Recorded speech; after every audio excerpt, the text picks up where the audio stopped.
Let's dive into one of evolution's wildest stories, how whales went from land back to the sea. So, how does that even happen? Well, the whole story kicks off about 50 million years ago. Meet Indohyus. Believe it or not, this little pig-like creature from Asia is where it all began.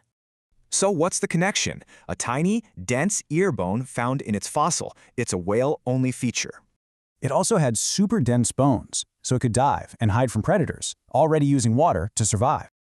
Okay, next up is Pakicetus. Think of it as one of the first proto-whales, still with 4 legs. Then you get Ambulocetus. The name literally means walking whale, which is pretty much what it did. And what's wild is how fast this all happened. You can really see the evolution taking place here. So check this out. Ambulocetus was a hybrid, but Rhodhocetus was really starting to commit to the water.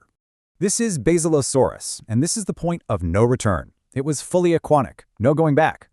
And when I say big, I mean big. We're talking 18 meters long, a legit sea monster. But get this, it still had these tiny, useless hind legs. Literally evolution saying its last goodbyes. At the same time, you had Doradune, smaller, more streamlined, basically the blueprint for modern whales. Now for the final tweaks. The nostrils moved from the snout to the top of the head. Hello, blowhole. Then the family tree split. It all came down to a simple question: how do you want to eat?